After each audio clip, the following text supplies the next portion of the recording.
Recording भी मैंने लगा दी, अब होती नहीं होती है मुझे नहीं पता, लेकिन मैंने लगा दी है। हालांकि रिकॉर्डिंग की वजह से ये काफ़ी स्लो हो जाता है पॉइंटर में।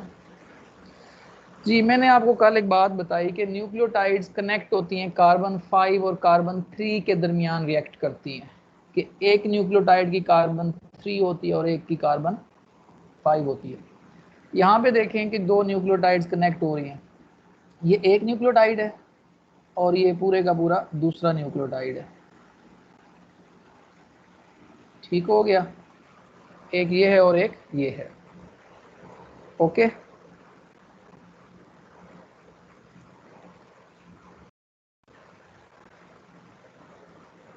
अब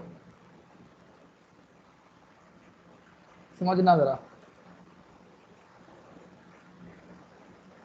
इस न्यूक्लियोटाइड जो नीचे वाली न्यूक्लियोटाइड है इसको न्यूक्लियोटाइड बी लिख देता हूँ, ठीक है, और ऊपर वाली न्यूक्लियोटाइड ए है। बी न्यूक्लियोटाइड का फास्फेट का हाइड्रोक्सिल रिएक्ट कर रहा है और ए न्यूक्लियोटाइड के कार्बन 3 का भी हाइड्रोक्सिल आपस में रिएक्ट कर रहे हैं।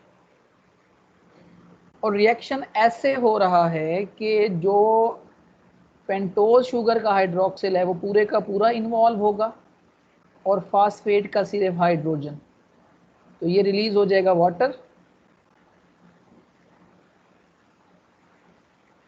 डिहाइड्रेशन, सिंथेसिस, बॉन्ड बन गया, बॉन्ड बना है ये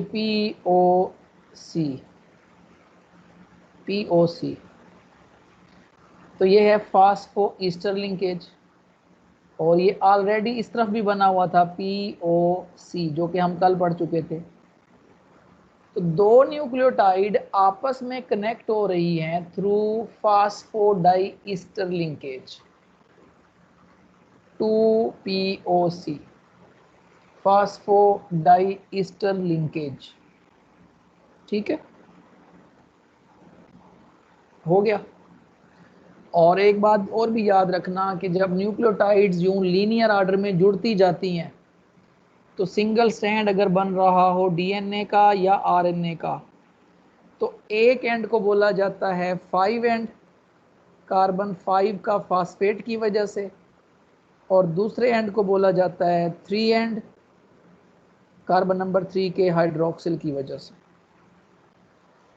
इवन के 5 एंड को हेड और 3 एंड को टेल का नाम भी दिया जाता है। ये हो गया पहला पॉइंट।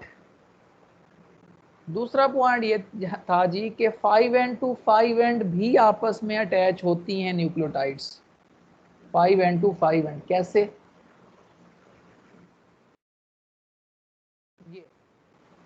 ये अक्सर बच्चे पूछते हैं कि sir NAD, NADP positive, NADH और NADPH क्या है?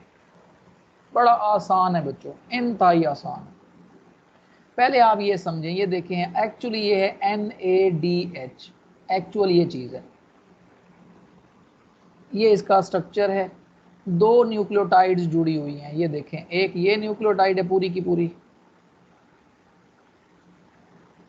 और दूसरी ये न्यूक्लियोटाइड है, ठीक है। और दोनों के ये कार्बन 5 जो है ना, उनके ग्रुप्स आपस में रिएक्ट कर रहे हैं, तो 5 कार्बन और 5 कार्बन के बिटवीन बॉन्डिंग होती है, 5 कार्बन एंड 5 कार्बन के बिटवीन बॉन्डिंग होती है, ठीक है। ऊपर जो न्यूक्लियोटाइड है ये निकोटिनामाइड वाली है और नीचे जो न्यूक्लियोटाइड है ये एडिनोसिन वाली है, इसलिए नाम दिया हुआ है निकोटिनामाइड एडिनिन डाइन्यूक्लियोटाइड, क्योंकि इधर ये है निकोटिनामाइड, इधर ये है एडिनिन। अब दो न्यूक्लियोटाइड हैं, ऊपर वाली न्यूक्लियोटाइड के पास निकोटिनामाइड है, नीचे वाली के पास एडिनिन है। तो ये दोनों जब आपस में अटैच होती हैं तो दोनों के कार्बन 5 के ऊपर जो फास्फोरिक एसिड होते हैं वो रिएक्ट करते हैं, वाटर रिलीज होता है और फाइनली ये एक ऑक्सीजन रह जाती है। इसका मतलब है बॉन्डिंग कार्बन 5 और कार्बन 5 के बिटवीन भी होती है न्यूक्लियोटाइड्स में। ये बात क्लियर? अब अगर इस निकोटिनामाइड में से ये दो हाइड्रोजन है, एक हाइड्रोजन निकल जाती है, तो अंडरस्टूड सी बात है, इलेक्ट्रॉन भी निकल जाएंगे। तो ये NAD से बन जाती है NAD पॉजिटिव, ये बन गई। ये देखें यहाँ पे अब एक हाइड्रोजन है इस जगह पे, इस जगह पे एक हाइड्रोजन है, एक हट गया। तो जो NAD पॉजिटिव है ये क्या है, ऑक्सीडाइज्ड फॉर्म है निकोटिनामाइड एडेनिन न्यूक्लियोटाइड की, ऑक्सीडाइज्ड फॉर्म है। और ये एडेनिन निकोटिनामाइड एडेनिन डाइन्यूक्लियोटाइड की रिड्यूस्ड फॉर्म है, क्योंकि इसमें हाइड्रोजन एक ज़्यादा है, इसमें कम है, बस। अच्छा, फिर चाहे ऑक्सीडाइज फॉर्म है या रिड्यूस फॉर्म है, ये फास्फोरिलेटेड फॉर्म में भी होगी। मिसाल के तौर पे यहाँ देखें जी, यहाँ पे अगर आ जाता है फास्फेट ग्रुप, तो NADH की बजाय फिर ये क्या होगा, NADPH, फास्फोरिलेटेड फॉर्म में आ गया। और वही चीज़ है, अगर इसमें से ये हाइड्रोजन हट जाए, ये देखें यहाँ पे एक हाइड्रोजन है, तो ये क्या बन जाएगा अब, NADP पॉजिटिव, फास्फेट तो उसी तरह से आ गया है, कोई मसला ही नहीं है।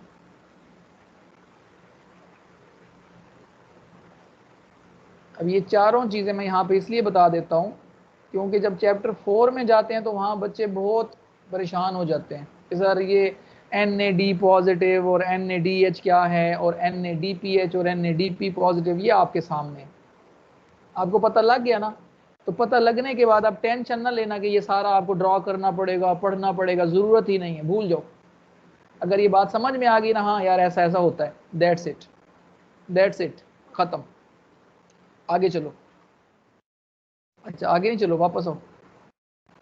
ये एक बात तो रहती है ना कि तीसरा पॉइंट ये है कि न्यूक्लियोटाइड्स आपस में कनेक्ट होती हैं थ्रू हाइड्रोजन बॉन्डिंग भी।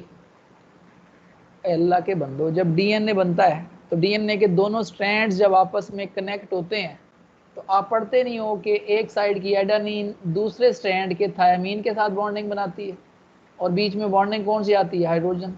इसी तरह एक साइड की गुआनिन बॉन्ड बनाती है साइटोसिन, ये लो, ठीक है। एडेनिन थायमीन के साथ, गुआनिन साइटोसिन के साथ बॉन्डिंग करती है, हो गया। तो इसका मतलब है जब डबल स्ट्रैंडेड DNA बनता है या इवन के RNA का सिंगल स्ट्रैंड ही आपस में हेलिक्स बना ले, तो जब भी बॉन्डिंग होगी दो स्ट्रैंड्स की आपस में, तो वहां पे क्या होगी, हाइड्रोजन बॉन्डिंग होती है between nucleotides. I think bonding वाला मामला क्लियर हो चुका होगा। अब चलते हैं आगे। ये एक छोटी सी स्टेटमेंट है, याद रखना। अरविंद चारगाफ साइंटिस्ट का नाम है और इसके काम का नाम है जी चारगाफ रूल। क्या, चारगाफ रूल भी कहा जाता है और चारगाफ प्रिंसिपल भी कहा जाता है।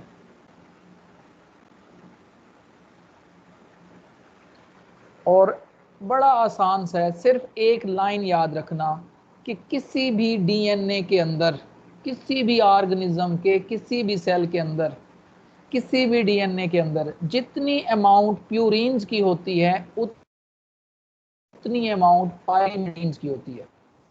जितनी अमाउंट प्यूरिन्स की होती है उतनी ही अमाउंट पाइरीमिडीन्स की होती है किसी भी सेल में। मतलब जितने होंगे एडेनिन उतने होंगे थायमीन, जितने होंगे गुआनिन उतने होंगे साइटोसिन। मतलब कि purines are always equal to pyrimidines. ये मैंने ऊपर खुद हाथ से भी लिखा हुआ है, इस तरह भी लिखा हुआ है, और इधर भी लिखा हुआ है, ये भी लिखा हुआ है, सारा कुछ, ठीक है। डेफिनेशन हो गई, बस आपने डेफिनेशन याद रखनी है। फिर है वाटसन क्रिक मॉडल। इस स्लाइड को मैं 2-1 सेकंड के लिए, 4 सेकंड के लिए छोड़ देता हूं ताकि ये रिकॉर्डिंग का हिस्सा बन जाए। फिर चारगाफ रूल क्या है मैं वो आपको पढ़ाता हूँ। हाँ एक बात मैं बता देता हूँ कि ये साइंस टीचर अक्सर बोलते हैं कि इन्होंने रोजलिंड फ्रैंकलिन के काम को चुराया था। ऐसा कुछ भी नहीं है।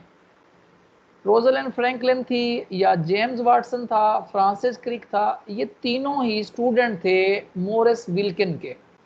मोरिस विल्किन इनके काम को सुपरवाइज कर रहा था इन यूनिवर्सिटी ऑफ कैम्ब्रिज। हाँ ये है कि जो रोजलिंड फ्रैंकलिन थी, स्टूडेंट लाइफ में ही उस बेचारी की डेथ हो गई।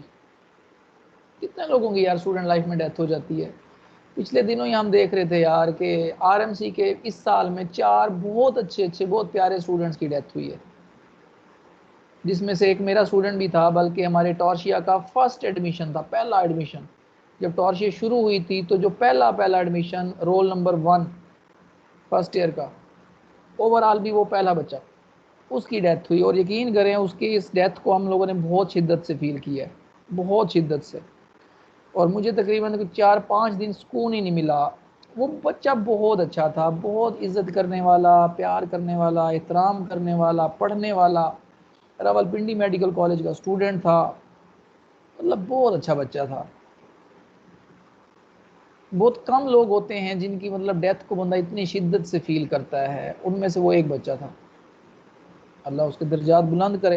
हाफिज कुरान भी था माशाल्लाह, और बहुत मुअद्दिब बच्चा। और मैं आज तारीफ कर रहा हूँ तो देखें उस बच्चे की अपनी देखें अच्छाई है ना, हर बंदा तारीफ करता है। आज भी बैठ के यकीन करें फील की है, बहुत शिद्दत से फील किया उसकी डेथ को हम लोगों ने। अल्लाह उसके घर वालों को सब्र अता फरमाए। जी खैर, बात कर रहे थे कि स्टूडेंट लाइफ में डेथ्स हो जाती है। ज़िंदगी तो कहते हैं मौत की अमानत है। तो उस बेचारी की डेथ हुई तो बाकी फिर जो दोस्त थे उनको फिर मॉरिस विल्किन ने कहा कि आप लोग इस पे रिसर्च करें, क्योंकि उस पर ज़्यादा रिसर्च नहीं हुई थी डीएनए पे उस टाइम। खैर उन्होंने रिसर्च की, फिर रिसर्च देखें, उनको तो शायद लगा होगा यूनिवर्सिटी में यार नाम होगा, नाम पूरी दुनिया में है, नोबेल प्राइज़ भी मिला है। चलें जी नेक्स्ट, अब पढ़ते हैं। अब नोबेल इसके वाटसन क्रिक मॉडल के बड़े सीधे सीधे पॉइंट्स हैं जो कि आप 9th में के 10th में हैं। ये वाटसन क्रिक मॉडल वहाँ भी आप पढ़ के आते हैं, यहाँ भी सुन लो, गो थ्रू हो जाएगा। क्या कहते हैं जी, डीएनए डबल स्टैंडर्ड होता है, ठीक है। डीएनए के दोनों स्ट्रैंड्स आपस में एंटी पैरेलल होते हैं। डीएनए का जो डायमीटर होता है वो 2 नैनोमीटर होता है, 2 नैनोमीटर है। diameter of DNA is 2 nanometre, ठीक है। फिर डीएनए के एक टर्न में देखिए, एक टर्न यहां से बताया, यहां से लेके यहां तक, एक टर्न के अंदर कितने बेस पेयर्स होते हैं? 10, मतलब कितनी बेसेस? 20। और एक जो नाइट्रोजन बेस होती है वो एक न्यूक्लियोटाइड का हिस्सा होती है। अगर 20 बेसेस हैं तो मतलब 20 न्यूक्लियोटाइड्स हैं, 10 बेसेस हैं तो मतलब, और 10 बेस पेयर्स हैं तो मतलब 10 पेयर्स ऑफ न्यूक्लियोटाइड्स हैं।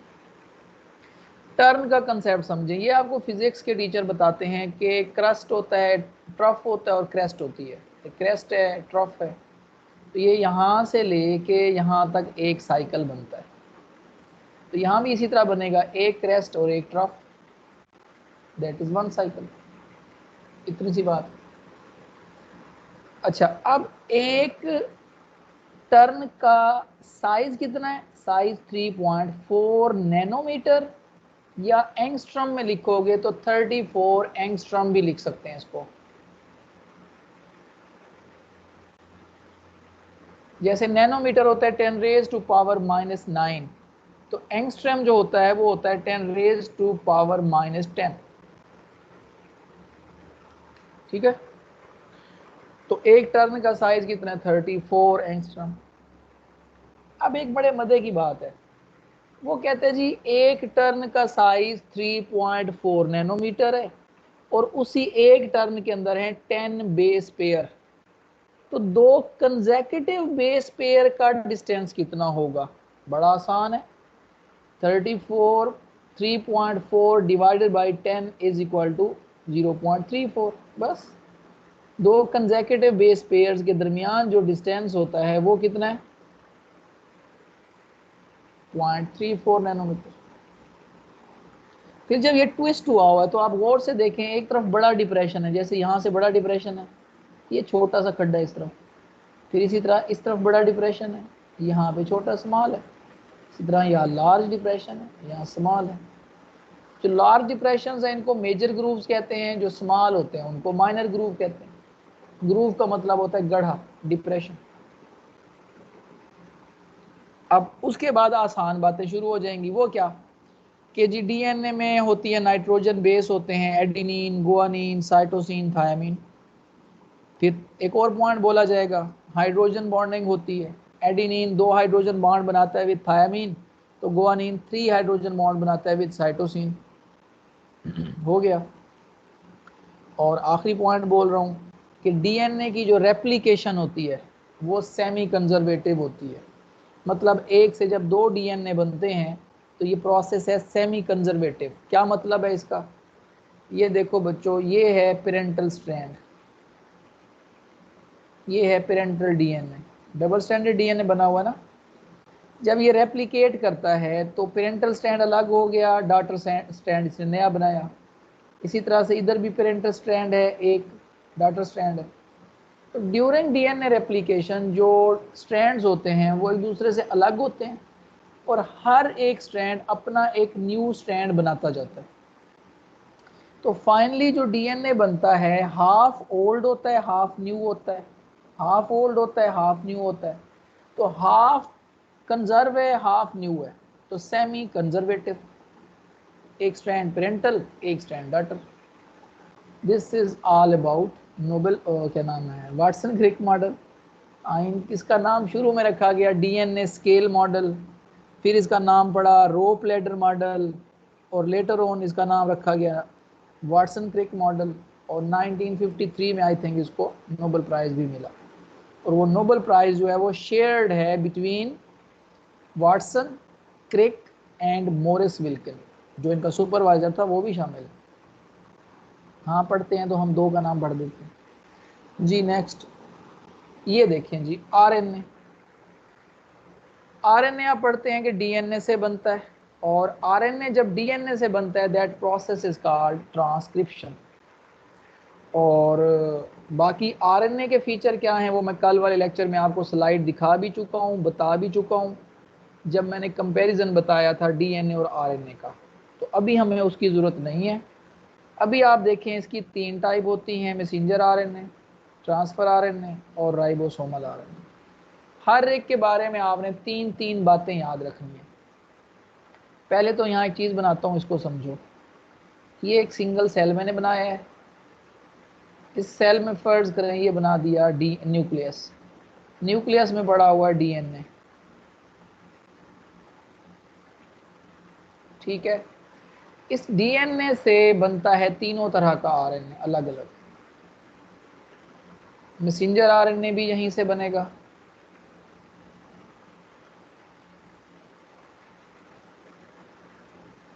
इधर से ही बनेगा ट्रांसफर आरएनए और बन के साइटोप्लाज्म में आ जाता है, और इधर से ही बनता है राइबोसोमल आरएनए। अब जो मैसेंजर आरएनए होता है इसकी अमाउंट है तकरीबन होता है 3 to 5% होता है सेल में, ओवरऑल आरएनए जितना आरएनए ना उस आरएनए में से। और जो ट्रांसफर आरएनए है वो टोटल आरएनए का तकरीबन 20% होता है, और जो राइबोसोमल आरएनए है वो टोटल आरएनए का तकरीबन 80% होता है। मैसेंजर आरएनए जो है वो इम्पोर्टेंट है कि जेनेटिक इंफॉर्मेशन कैरी करता है from DNA for protein synthesis.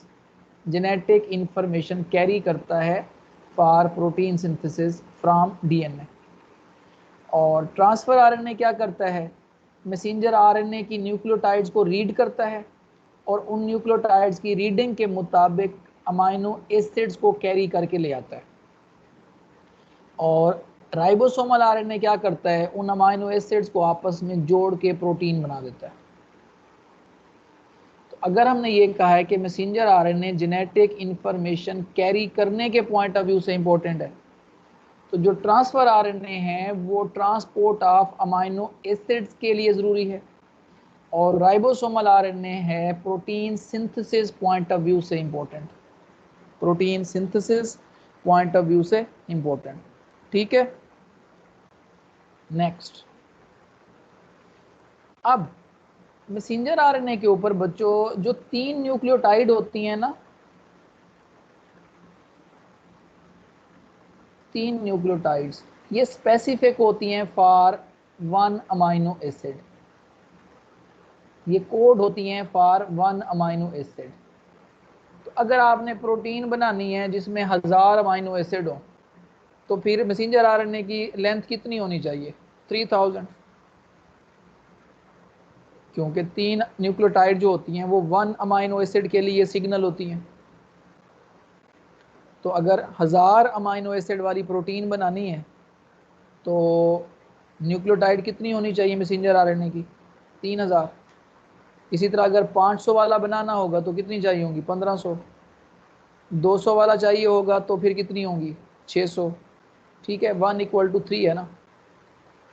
अच्छा, उसके बाद ये कुछ तहरीर है, इसको मैं यहाँ रोक लेता हूँ कि ताकि 2-4 सेकेंड ये रिकॉर्डिंग का हिस्सा बने, फिर मैं आपको ट्रांसफर आरएनए का स्ट्रक्चर बढ़ाता हूँ और ये चैप्टर ख़त्म।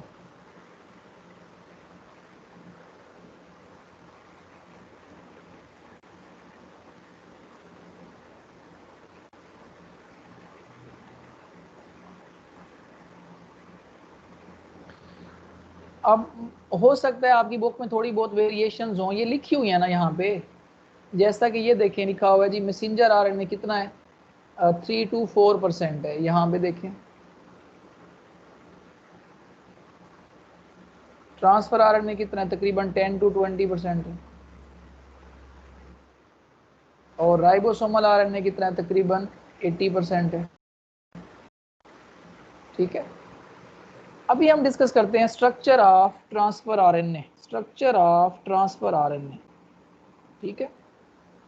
ट्रांसफर आरएनए में बच्चों अगर हम देखें तो इनकी टोटल जो सेल के अंदर तादाद होती है, ह्यूमन सेल के अंदर जो तादाद होती है तकरीबन 60 ट्रांसफर आरएनए होते हैं। बड़ी तवज्जो से सुनना, टोटल ट्रांसफर आरएनए के मालिक्यूल कितने होते हैं? 60। और उनकी स्ट्रक्चर की बेस पे देखें, स्ट्रक्चर की बेस पे, number and sequence of nucleotide की बेस पे उनकी टाइप्स पढ़ें तो इनकी टाइप्स होती हैं 45। और फंक्शनल बेसिस पे इनकी टाइप्स होती हैं कितनी? 20। तो टोटल ट्रांसफर आरएनए मॉलिक्यूल हमारे सेल में कितने होते हैं? मैक्सिमम 60। स्ट्रक्चरल बेसिस पे उनकी कितनी टाइप्स बनती हैं? 45। और फंक्शनल बेसिस मतलब कि अमाइनो एसिड कैरियंग कैपेसिटी की बेस पे कितनी टाइप्स बनेगी? 20। स्ट्रक्चरल बेसिस पे 45, फंक्शनल बेसिस पे 20। अब आमतौर पे देखा जाता है कि ट्रांसफर आरएनए के अंदर तकरीबन 75 से लेके 90 तक न्यूक्लियोटाइड होती है। कोई 75 वाले हैं, कोई 76 वाले हैं, कोई 80 वाले हैं, कोई 82 वाले होंगे, कोई 85 वाले होंगे, मैक्सिमम 90 तक। लेकिन आपकी फेडरल की बुक वाला कह रहा है कि उनमें 80 न्यूक्लियोटाइड्स होती हैं। 80 उसने पक्का फिक्स कर लिया, लेकिन ये ज़रूरी नहीं है, ये ज़रूरी नहीं है। आपकी बुक वाले ने कहा जी 80 होती है, चलो मान लो ठीक है 80 होती है। अब 80 में से 80 में से तकरीबन 20 पेयर्स जो होते हैं वो आपस में बॉन्डिंग बनाते हैं और 20 पेयर्स बॉन्डिंग नहीं बनाते। जहां जहां बॉन्डिंग बनती है उन एरियाज को बोलते हैं स्टेम। क्या बोलते हैं? स्टेम। ये स्टेम है। और इस जगह पे कंप्लीमेंट्री बेसिस आमने सामने आ जाती हैं। ये देखें, जी के सामने सी, सी के सामने जी, जी के सामने सी, फिर इसी तरह से है ए के सामने यू, यू के सामने ए यू के सामने ए। तो जहाँ कंप्लीमेंट्री बेसिस आपस में सामने आती हैं और बॉन्डिंग कर लेती हैं तो उस जगह को बोलते हैं स्टेम। और जहाँ पे बॉन्डिंग नहीं हो सकती उस एरिया को बोलते हैं लूप। अब बॉन्डिंग क्यों नहीं हो सकती? उसकी वजूहात होती हैं। पहली वजह ये होती है कि कंप्लीमेंट्री बेसिस आपस में फेस टू फेस कंपेटिबल नहीं होती, या फिर ऐसा होता है कि जो वहाँ पे न्यूक्लियोटाइड्स आ रही होती हैं उनमें कोई मॉडिफिकेशंस आ चुकी होती हैं, कोई मॉडिफाइड न्यूक्लियोटाइड्स आ चुकी होती हैं जो अपनी ओरिजिनल स्ट्रक्चर से डिस्टर्ब हो चुकी होती हैं, उनके साथ कोई और ग्रुप आ चुका होता है, कोई और एटम्स आ चुके होते हैं, तो वो बॉन्डिंग नहीं कर सकती, जिसकी वजह से एरिया जो है यूं फूल जाता है, बल्जी हो जाता है, दैट इज कॉल्ड लूप। ठीक है, अब 20 बेस पेयर्स, 20 बेस पेयर्स कैसे पेयरिंग कर रहे हैं देखें। इस एरिया में देखें जहां पिंक पिंक है, टोटल पिंक बॉन्डिंग काउंट करें कितनी है। इस वाले एरिया में 6 है, इस वाले एरिया में 1 2 3 4 हैं, 4 पेयर। इधर कितने हैं 1 2 3 4 5, 5 पेयर्स। इधर कितने हैं 1 2 3 4 5, 5 पेयर्स। तो 5 + 5 10, 10 और 4 14 और +6 20। तो 20 बेस पेयर आपके सामने बॉन्डिंग कर रहे हैं। और लूप्स भी आपको नजर आ रहे हैं, एक येलो कलर का है, एक ऑरेंज कलर का है और एक ब्लू कलर का है। अब इनके नाम देखें, एक है G T loop, T stands for theta loop.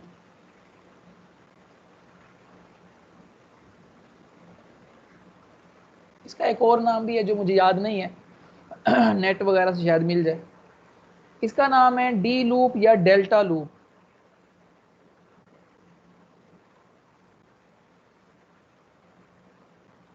Delta loop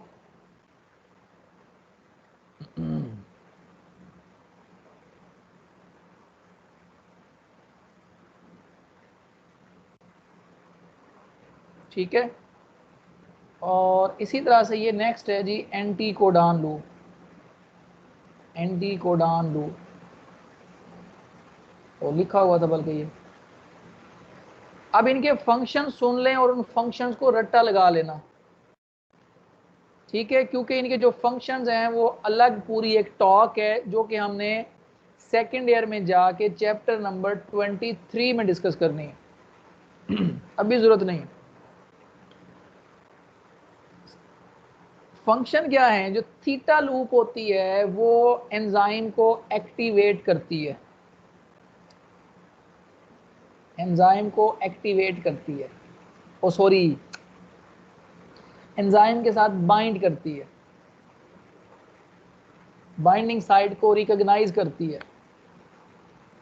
तो एक लफ्ज आप बोल दें कि ये बाइंडिंग में हेल्प करती है with enzyme.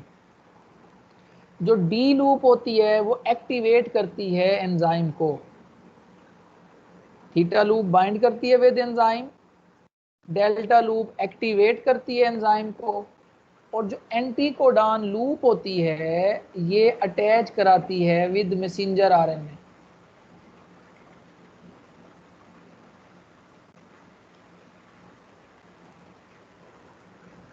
Theta loop enzyme के साथ बाइंड करती है ट्रांसफर आरएनए को, डेल्टा लूप एंजाइम को एक्टिवेट करती है, और एंटी कोडान लूप जो है वो मैसेंजर आरएनए के साथ अटैच करती है।